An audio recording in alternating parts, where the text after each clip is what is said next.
China के समर्थन में आके कि इंडिया आउट, इंडिया को ये बाहर करना चाहते थे। देखिए 2021 में भारत और मालदीव एक समझौता करते हैं। मालदीव का एक आइलैंड है उथुरु थिला फालू, ये उटपटांग नाम है, उनके भाषा का नाम है। इस आइलैंड पर भारत मालदीव के लिए एक कोस्ट गार्ड स्टेशन बना रहा था, एयरपोर्ट बनाया था, और उनकी ट्रेनिंग के लिए यहाँ पर भारत ने अपने कुछ जहाज़ों को भेजा था, और इसमें जयशंकर साहब भी थे, और काफ़ी डेवलपमेंट को लेके ये आगे बढ़ गया था। और मालदीव चूंकि यहाँ मेजर शिपिंग रूट पे है, यहाँ पे भारत का भी पकड़ बनाना जरूरी है यहाँ पे। इसी को क्रम में देखते हुए भारत ने मालदीव को एक पेट्रोल वेसल दिया कोस्ट गार्ड के लिए, और एक डॉर्नियर विमान दिया एयर सिविलियंस के लिए। छोटा है जहाज है पर काफी परफेक्ट जहाज है डॉर्नियर, ये छोटे उड़ानों के लिए परफेक्ट है। यहाँ पे अटैक हेलीकॉप्टर 2 ठो दिया प्रचंड, यहाँ पर इतना भारत ने दिया, रनवे दिया, सब कुछ दिया यहाँ पे। बट इनको रख रखाव ट्रेनिंग के लिए भी तो कोई जरूरत है, तो 75 भारतीय जवान जो है वहां पर मालदीव में है ताकि वो इन्हें ट्रेनिंग दे सके। अब इसी का बहाना लगा के मोहम्मद मोइजू पूरा प्रचार कर दिया कि भारत को बाहर करो, हम अपनी जमीन का यूज नहीं होने देंगे, ये भी नहीं होने देंगे, ये नहीं होने देंगे।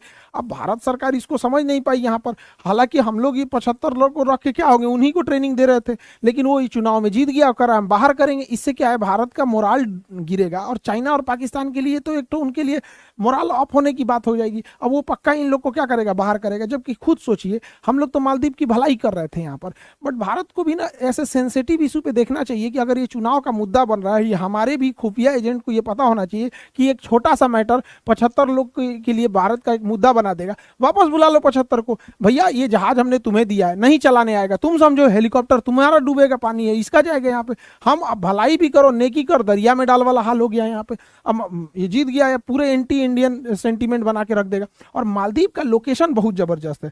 मालदीव को अगर आप देखेंगे तो मेजर शिपिंग रूट पे है, सिंगापुर की भी पूरी जहाजें यहीं से जाएगी, वियतनाम की भी जाएगी, इंडोनेशिया की भी जाएगी, हांगकांग का, चाइना का, यहाँ से ताइवान का, मालदीव फिलीपीन, जापान, सब इसी रूट से जाते हैं। तो चाइना इस रूट में दबदबा जानना चाहता था। अब यहाँ पे भारत की मौजूदगी चाइना को खलती थी, चाइना इस मामले में सफल होता दिख रहा है यहाँ पे। और चाइना की स्ट्रेटजी बड़ा तेजी से इंडियन ओशियन की ओर बढ़ी है। अगर आपको याद होगा पिछले साल, तो चाइना का स्पाई जहाज था यांगविंग 5, ये श्रीलंका की ओर बढ़ रहा था। यहाँ पे बीच में खबर आई थी कि श्रीलंका इसे डॉक करने नहीं देगा अपने हम्बनटोटा बंदरगाह पे, लेकिन फिर भी ये बढ़ता गया और भारत के लाख विरोध के बाद ये हम्बनटोटा बंदरगाह पे डॉक कर गया। चाइना की डेप ट्रैप नीति है, उसकी कर्ज की जाल की नीति को हम अगले वीडियो में समझा देंगे कि कैसे वो भारत को घेर रहा है। उसके अगले वीडियो में हम आपको ये समझा देंगे कि भारत उसका कैसे काउंटर कर रहा है। बट अभी वो हम्बनटोटा बंदरगाह को लीज पे ले चुका है यहाँ पर, और यहाँ उसने डॉक कर दिया यहाँ पे। लेकिन भारत की ये तो डिप्लोमेटिक हार हो जाती है यहाँ पे। तो हमारे पड़ोसी से संबंध देख रहे हैं, मालदीव से बिगाड़ दिया, श्रीलंका से बिगाड़ दिया यहाँ पर। अब देखते चलेंगे एक एक करके। तो मालदीव और श्रीलंका तो चले ही गए यहाँ पे। अब म्यांमार में आंग सान सू की भारत में थी, शरण ली थी, भारत से पढ़ी हुई थी, तो ये भारत के समर्थन में थी। बट चाइना के सहयोग से मालदीव में, यहाँ पर म्यांमार में, मालदीव नहीं म्यांमार में, तो म्यांमार में सैनिक तख्ता पलट हो गया। अब ये सैनिक तख्ता पलट चाइना के फेवर में चला गया, और हमारा यहाँ से जो लुक ईस्ट पॉलिसी थी, इंडिया सिंगापुर हाईवे था, ये सब ठंडे बस्ते में चला गया। अब ये अशांति हो गई यहाँ पे, तो एक और से मालदीव म्यांमार भी चला गया यहाँ पे। तो हमारे देखेंगे लाइन से पड़ोसियों को देखेंगे तो डिस्टर्ब करके रखा हुआ है चाइना। यहाँ चाइना अपने नीति में कामयाब होते जा रहा है, और भारत को भी एग्रेसिव पड़ोसी नीति को देखना होगा, और हमारी मीडिया को भी ये मुद्दे उठाने पड़ेंगे। खैर हम अपनी मीडिया से क्या ही उम्मीद कर सकते हैं, उन लोग को ही पता रहे तब तो उठाएंगे लोग यहाँ पे। अब इधर देखिए, अब यहाँ पे अगर गौर करेंगे तो हमारा हमेशा से अच्छा दोस्त भूटान, भूटान के विदेश मंत्री चाइना जाते हैं। अब ये क्या हो रहा है कि चाइना क्या कर रहा है, भूटान के ऊपरी भाग पे कब्जा करने की धमकी दे रहा है। कह रहा है कि हम ये नहीं करेंगे, बदले में तुम डोकालाम हमको दे दो। अब ये डोकालाम का अगर सेटलमेंट कर लेते हैं तो भारत के लिए सरदर्द हो जाएगा डोकालाम यहाँ पे, क्योंकि एकदम पतला रास्ता है ये चिकन नेक यहाँ पे।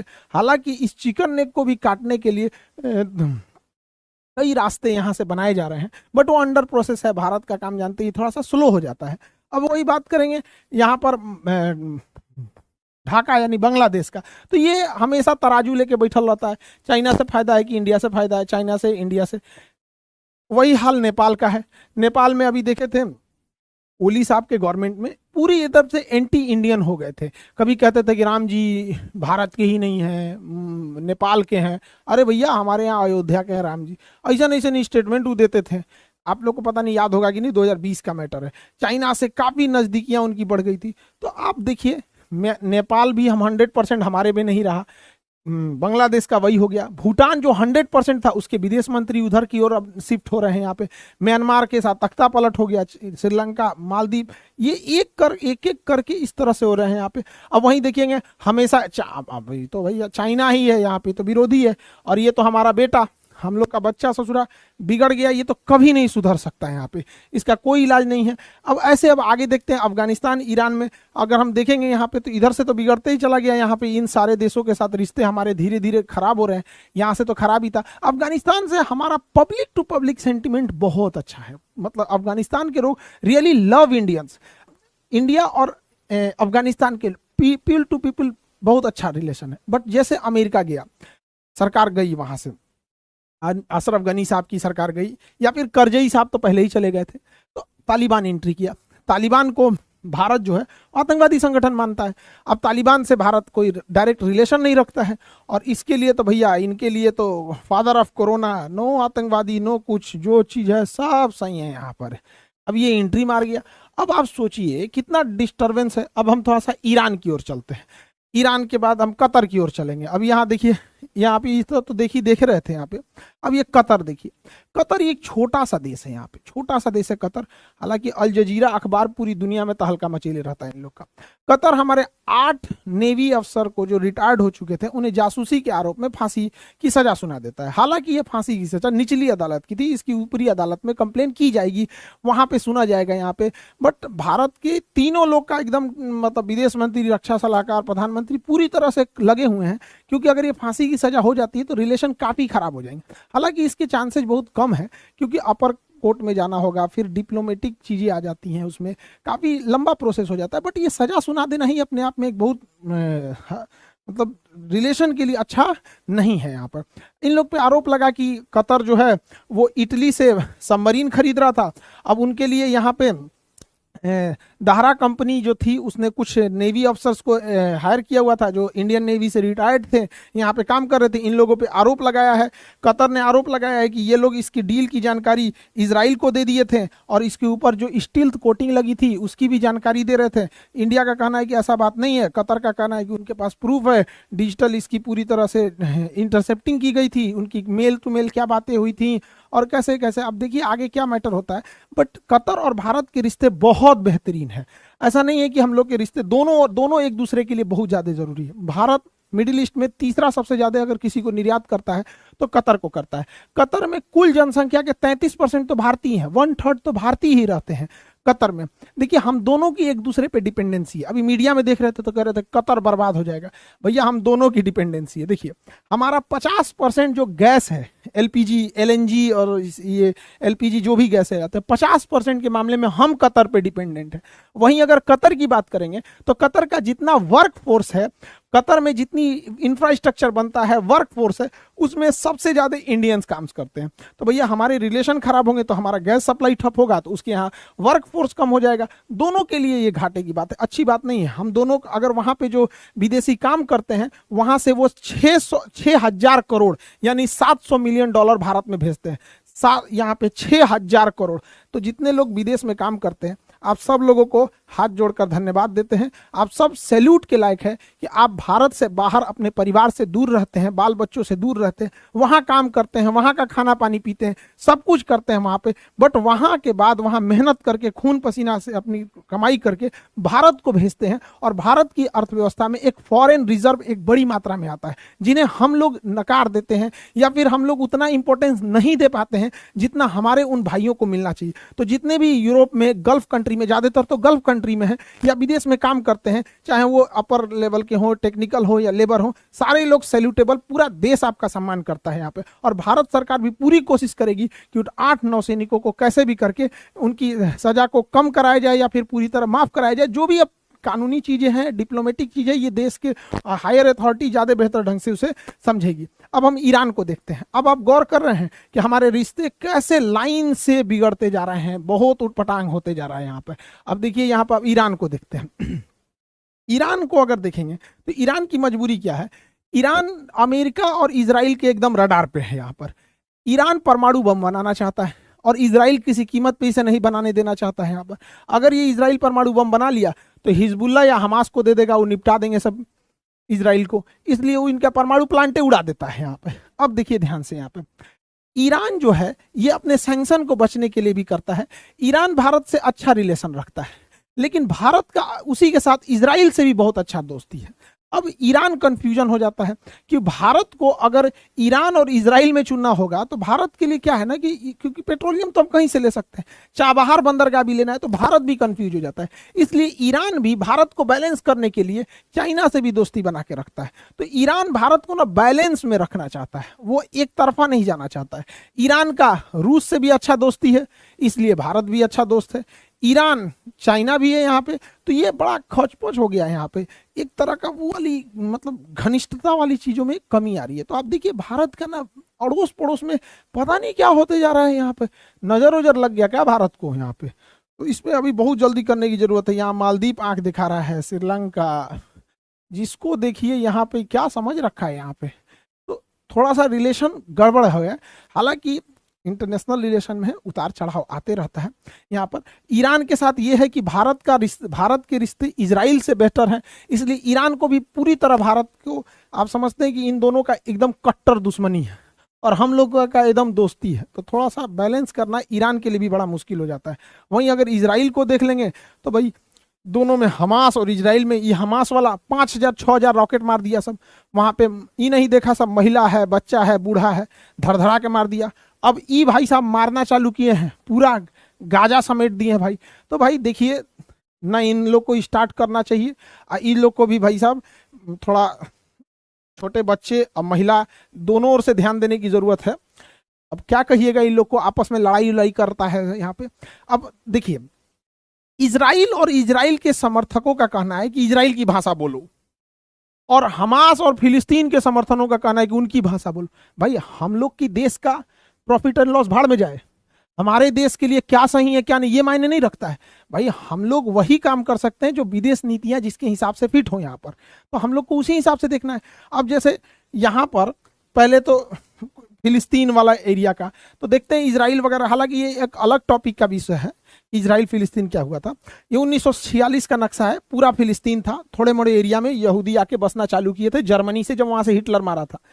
यहाँ पर 1947 में फिलिस्तीन के लोगों का कहना है, पहले हम लोग फिलिस्तीन के लोगों का सुन लेते हैं, फिर इजराइल का क्या कहना है उसको समझ जाते हैं। चलिए अब ध्यान से पहले फिलिस्तीन का फिर इजराइल का देख लेते हैं। 1947 में ये व्हाइट वाला एरिया जो है वो इजराइल को मिल जाता है और ये ग्रीन वाला फिलिस्तीन को मिल जाता है। फिलिस्तीन ने कहा हमारा विभाजन नहीं हो सकता है।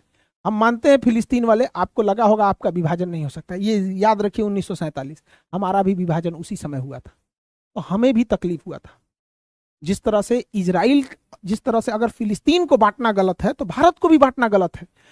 फिलिस्तीन को भी अंग्रेजों ने बांटा था, भारत को भी अंग्रेजों ने बांटा था। अगर अंग्रेज नहीं बांटे रहते तो फिलिस्तीन इतना बड़ा होता, हमें भी नहीं बांटे रहते, हम भी इतना बड़ा रहते, पाकिस्तान हमारा रहता, अफगानिस्तान हमारा रहता, म्यांमार हमारा रहता, बांग्लादेश हमारा रहता, फिर हमें भी तकलीफ होता है।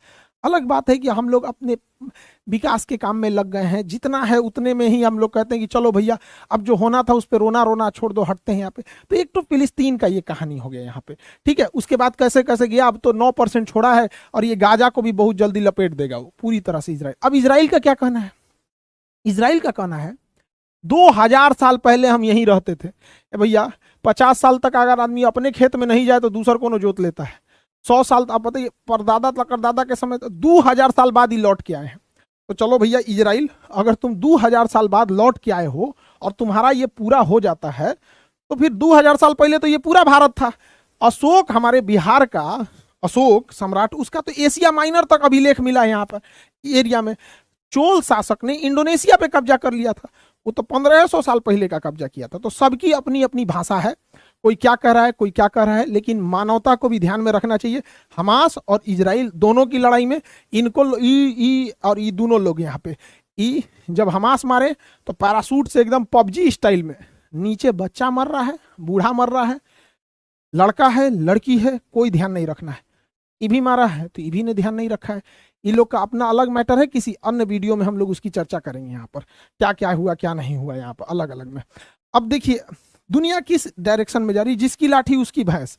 इजराइल का एक अलग गाय है कि हम पे हमास ने मारा, हाँ हमास ने गलत किया, मारा, जिस तरह से महिलाओं को मारा वो गलत था, बूढ़े लोगों को मार दिया गलत था, बंधकों को अभी भी छोड़ देना चाहिए उन लोगों को, ना तो ये तो मारते चल जाएगा, उसको तो बहाना मिल जाएगा, बंधक को छोड़ दे तो कम से कम दुनिया तो कहेगी ना भैया बच्चों बच्चों को नहीं मारो। अच्छा ये सब अलग रखिए, एक बार जरा देखिए, ध्यान दीजिए, लगभग 2 सालों से इजराइल रूस और यूक्रेन की लड़ाई चल रही है, 2 साल से धड़ाधड़ बम गोला बारूद हेलीकॉप्टर धड़ाधड़ चल रहा है, कोई ग्लोबल वार्मिंग नहीं हो रही है, कोई प्रदूषण नहीं फैल रहा है, ना ही किसी को तकलीफ हो रही है। यहाँ पर मार धड़ाधड़, उधर से हमास मार रहा है 5000 रॉकेट, इजराइल के कितने लोग 200-250 मतलब मासूम लोग जो मतलब जो अपराध भी नहीं किए थे, ना ही उनको किस एरिया का था, वो मर गए, 10,000 तक फिलिस्तीनी मर गए, पूरा तहस नहस हो गया गाजा। यहाँ पर कोई ग्लोबल वार्मिंग नहीं, ये धड़ाधड़ ये आयरन डोम, तो उधर से गाजा से मिसाइल, कोई प्रदूषण नहीं है यहाँ पे, ना ही कोई ग्लोबल वार्मिंग वगैरह है, इस सबसे कोई प्रदूषण ग्लोबल वार्मिंग नहीं हुआ। यहाँ पर इतना बम्बार्डमेंट हुआ, इतना 2 साल से तबाही हुआ है, कोई ग्लोबल वार्मिंग नहीं हो रहा है। और हमारे यहाँ तो इनसे दिवाली में कुछ हो जाएगा, ग्लोबल वार्मिंग हो गया, ओजोन परत फट गया, ये हो गया वो हो गया। अभी हमको देखिए, हम ये वाला बम कल फोड़ दिए, ये वाला मिर्चैया बम, मुर्गा छाप, अंटार्कटिका का सारा बर्फ पिघल गया, पूरा बर्फ पिघल गया अंटार्कटिका का। अब हम क्या करें, हम डर गए भैया, कल फोड़े अब पूरा भड़क गया, तो बाकी सब हम बचा लिए, हम कहें कि भैया 1-2 और फोड़ देंगे पूरी दुनिया का बर्फ पिघल जाएगा। बताइए, आयरन डोम से खतरनाक है ये, गाजा जो मिसाइल मार रहा है उससे खतरनाक है, यूक्रेन में जो मार रहा है उससे ज्यादा प्रदूषण कर रहा है, धड़ाधड़ यूक्रेन इजराइल में चल रहा है, हुआ है, अमेरिका बम गिरा रहा है, ड्रोन से मार रहा है, सबसे ज्यादा प्रदूषण इसी में फैला दिया। बताइए, अंटार्कटिका का बर्फ पिघल गया। खैर आप समझदार हैं, जो की बात बोला गया है, लेकिन इतना समझिए कि ये यूरोप वाले कुछ करेंगे, कोई ग्लोबल वार्मिंग नहीं, सारा जिम्मेदार हम लोग पे थोप देंगे। पर्यावरण का ध्यान रखना जरूरी है, पर्यावरण अगर खराब होगा तो हम सब लोग के लिए खराब है, ठीक है, ये कहीं से अच्छा नहीं है। लेकिन जिस तरह से खुलेआम गुटखा बेचा जाता है और उस पर लिख दिया जाता है कि मुंह के लिए कैंसर होता है, गुटखा खाना जानलेवा है, तो फिर उस तरह से तो पटाखा पे भी लिख देगा कि ये पर्यावरण के लिए नुकसानदायक है और बेचने लगेगा। क्या मतलब बनता है? पर्यावरण क्यों बचा रहे हैं हम लोग? क्योंकि हम जिंदा रह सके। तो गुटखा से भी क्या होता है, कैंसर होता है। गजब लॉजिक है, गुटखा बेचेंगे उस पर लिख देंगे, तब तो फिर पटाखा पे भी लिख देगा पर्यावरण के लिए नुकसानदायक है, खुलेआम बेचेगा यहाँ पे। तो इस पे भी गवर्नमेंट को सोचना चाहिए। और स्टूडेंट लोग जो लोग थोड़ा सा एप्लीकेशन में दिक्कत आ रहा है, एक्चुअली क्या है, बल्क में एडमिशन हो जाने की वजह से सर्वर क्रैश कर गया है यहाँ पे, और थोड़ा दिक्कत हो गया क्योंकि दरोगा भी एग्जाम सर पे आ गया है और प्रैक्टिस बैच में इतनी भीड़ हो गई है कि वो सर्वर ही क्रैश हो गया। इसलिए देखते होंगे आप लोग का वीडियोज रुक जाते होंगे वगैरह इस चीज़ों के लिए, तो थोड़ा बहुत आप एडजस्ट करेंगे। आप भी समझते हैं इस चीज़ों को, टेक्निकल चीज़ है, बल्क में हो जाते हैं चीज़ों में। लड़के भी पढ़ाई अच्छी बात है, पढ़ने वाले लड़के सर्वर उड़ा दे रहे हैं सब, नहीं तो पहले सुनते थे कि आईपीएल का सर्वर उड़ जाता है तो इसका उड़ता है, अब तो क्लास का उड़ जा रहा है यहाँ पे। और दूसरा, बिहार बीपीएससी के लिए अभी बीपीएससी मेंस के क्लासेस तो ऑनगोइंग है, स्टार्ट ही है यहाँ पे। जो लोग सफल हो गए उन सारे बच्चों को ढेर सारी शुभकामनाएं। और कई को तो पीटी पास होने के बाद मिठाई खिलाने चला आया। अरे बकल्ला, पीटी पास किया, अभी मेंस और इंटरव्यू के बाद मिठाई खिलाना है यहाँ पे। 70वीं बीपीएससी दिसंबर फर्स्ट वीक से स्टार्ट हो जाएगा, ऑनलाइन ऑफलाइन दोनों जगह। और बोरिंग रोड में सेकंड ब्रांच में, बोरिंग रोड सेकंड ब्रांच में बड़ा ब्रांच है, वहाँ पे एडमिशन, वहाँ पे 1000 बच्चों की कैपेसिटी है बैठने की, तो वहाँ से भी आप लोग का स्टार्ट हो जाएगा। और देखिए, आप जितने यूट्यूब फैमिली है, देखिए आप सब लोग से हाथ जोड़ के निवेदन है, आप लोग की बड़ी शिकायत रहती है। देखिए जब भी हमको टाइम मिलता है, अभी छुट्टी का टाइम है, देखिए धड़ाधड़ वीडियो बना रहे हैं, 13-13 घंटा क्लास लेने के बाद ना होश नहीं रहता आदमी का, क्योंकि पढ़ाना भी जरूरी है इन बच्चों को यहाँ पे। तो थोड़ा बैलेंस बनाने में दिक्कत हो जाता है। हमारी पूरी कोशिश रहती है कि आप लोग को जितना ज़्यादा से ज़्यादा वीडियोस प्रोवाइड कराया जाए, और हम पूरी कोशिश भी करते हैं, बट बैचेज इतना ज़्यादा हो जाता है। अभी छुट्टी है तो देखिए पूरा वीडियो बना रहे हैं। आप लोगों की हमसे शिकायत है, आपका अधिकार बनता है हमारे ऊपर, इसके लिए हमें एक बार थोड़ा सा हमको हाथ जोड़ते हैं आप लोगों के आगे। बट कोशिश रहती है कि आप लोग के लिए जितना वीडियो बनाया जा सके, जितना ज़्यादा हो सके उतना कोशिश करते हैं। आई होप आप इसको समझेंगे। मिलेंगे नेक्स्ट क्लास में। जय हिंद।